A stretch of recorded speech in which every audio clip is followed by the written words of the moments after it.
How's it? Hang loose. Today's Saturday.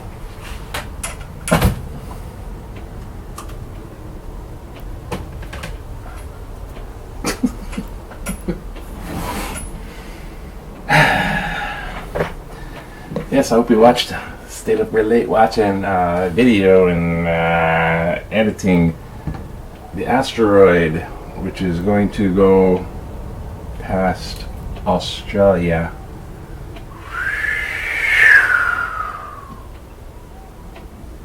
We don't want it to go boom.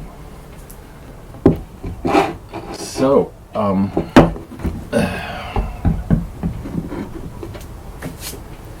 yeah, go check out that video. It's happening today. It's a near-Earth object, and it's pretty close. It's 9/10 of the weight of the moon. So I guess it comes in between the Earth and the moon. The more I think about it, the more a little weird it is. And go check out the movie Greenland.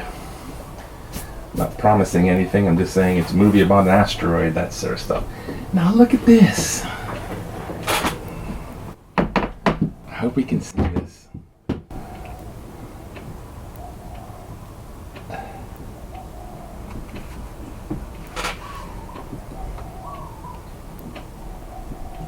The city drops out of rail tunnel.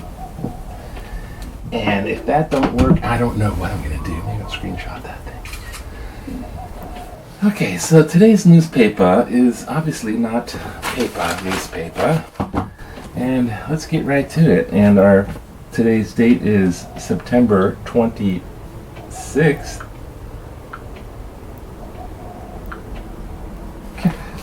These things, why do they... You have to... Timer, can't do a timer on these things.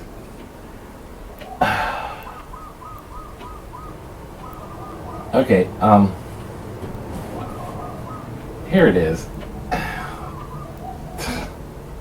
Gasp.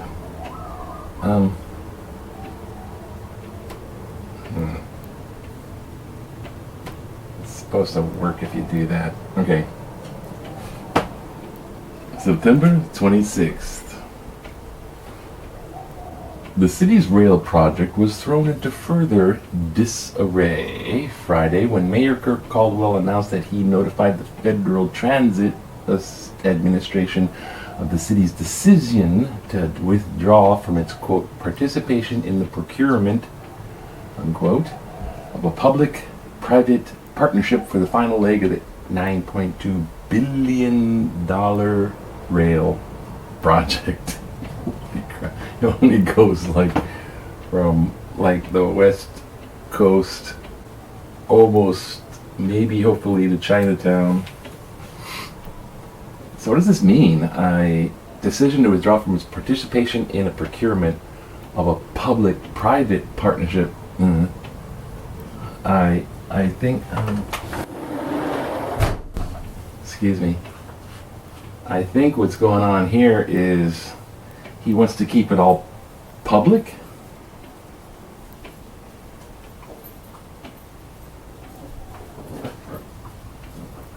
Public-private partnership, or P3 project, with an unidentified contractor until it is canceled. The procurement remains active, which keeps the details of the proposed confidential. So it's legit. So since it's under litigation kind of style, it's I don't know, state secret. Literally. So, I don't know. I think it's...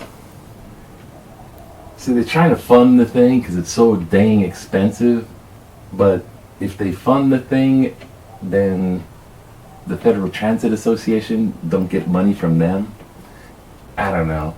The thing is so whacked out, you know, and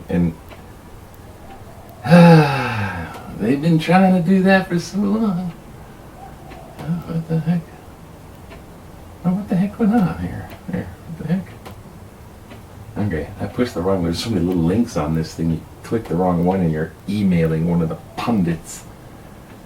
Skulls of female warriors to be interred at monument. I had to figure out what this is.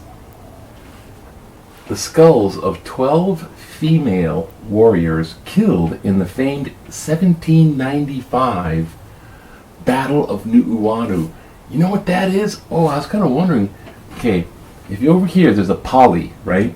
Go up the Pali lookout. It looks out over like Kaneohe and Kailua, Waimanalo. It looks out, and it's above the Pali tunnel. You go through the Pali tunnel, it's above you, because you'd be in the mountain. That's a lookout. It's the old road. Used to go over. It's windy, and the old Pali road is haunted as hell. It's supposed to be really haunted. You can't do that. But the Pali lookout remains. And you go up the Pali lookout. That cliff, Pali meaning cliff, that cliff is where King Kamehameha, when he came over to Oahu, because Oahu wouldn't join under King Kamehameha, so he came over and conquered with brute force and the help of an American three-masted sailing ship, not canoe. He came over and conquered Oahu. He killed everybody off. Well, the warriors. And they drove them up the Nuuanu Valley, and the remaining soldiers would fall off the cliff. They pushed them off the cliff. And there's supposedly about 800 skulls recovered. I was wondering, whatever happened to those skulls? The skulls of 12 female will be interred in a monument built at the Nuuanu Valley Wayside Park more than a century after they were illicitly removed from the base. What? So somebody took them from the base of the sheer cliff and gave them to the British Museum for study. And they're going to be a monument built at Nuuanu Valley Wayside Park. And so they're going to put 12 skulls under a monument. The remains are among the 21 human skulls repatriated from the University of Cambridge's Duckworth Laboratory in England in an historic ceremony. Oh my God. Okay, and here's the picture. The burial site vault is going to be right at Nuuanu Valley Lookout. So welcome to a whole hell of a lot more, if not stories, ghost stories. Holy mackerel. It'll be in a little kind of hey-yeah looking platform. Why the skulls weren't being why the skulls were being interred at the top of the 12,000 foot cliff instead of at the base where they were found. Oh, come on, think about it. The base is like you're defeated warriors, and the top they're fighting to the end. Plus it's...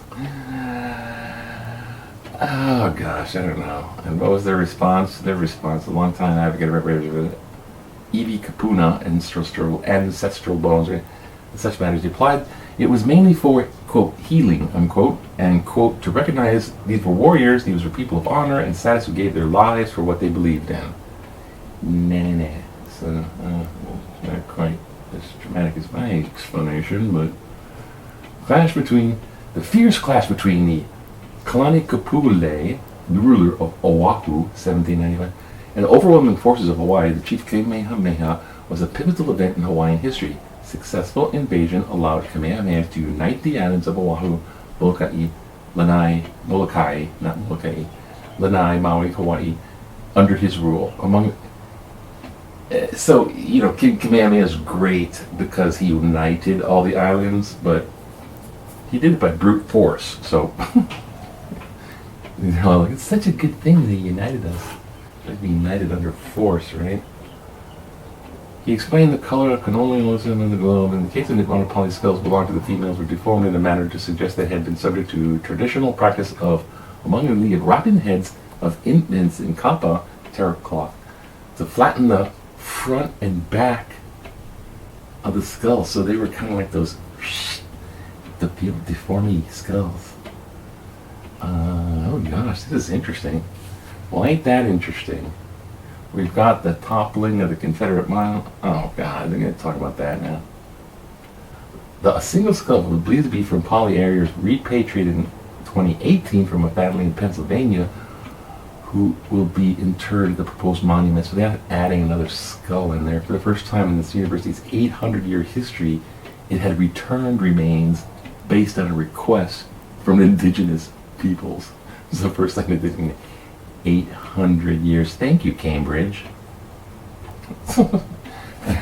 Let's get on with it. I think let's just run over to, well, that's enough news for right now because it's Saturday. Well, I don't know, we can do this and kind of do this headline highlight.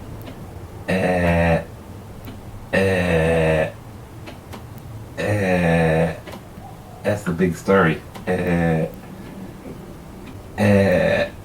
the rest of the news right there. Illness surges in anti-mask areas.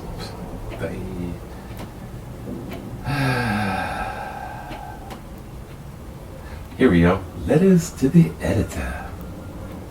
What do we got here? We got three to check from.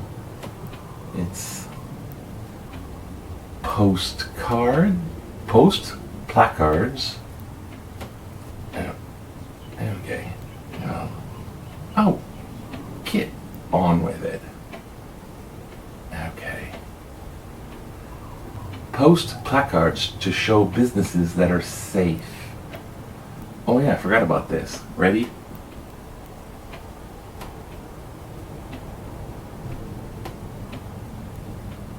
Post placards to show businesses that are safe. Letters to the editor. Maybe our government needs to stop thinking in terms of essential services and instead transition to the concept of safe services. If a business can show that it implements and enforces a clearly defined set of safety protocols, then it should be allowed to open. I kind of got a headache from that. I stopped my time. I'm gonna see these things. I swear to God. Okay. No, I'm all. Just a minute. I got these little tricks of the trade here. 1627. Okay. Maybe our government needs to stop thinking in terms of essential services, instead transition to the concept of safe services. If a business can show that it implements and enforces clearly defined set of, it's either just biting at the bit to open. It's crazy. Allowed to open, but smaller businesses are kept closed because they have opening Safeway, Walmart, and Home Depot, big, and then the small ones have to stay shut. It's hard to. It's just, thank you, Roger Garrett. And it's true. It's about time they start looking at that because they're gonna have to do it at some point in time, and when they do it, you're not gonna really know how safe it is. But there's a movement towards opening that has to be achieved. Just, we don't know the pace. See, it's a very difficult question. All right, next. That's sort of neat, I guess. Hey, what happened to the other ones? Oh, was that fact checkers? Oh, okay. What? All right. Oh, there's the other one. Fact checkers. Let's, I guess, stop with this one. Fact checkers needed for presidential debate. September 29th, coming up soon, presidential debate will be watched by a record number of viewers, if just to roll your eyes.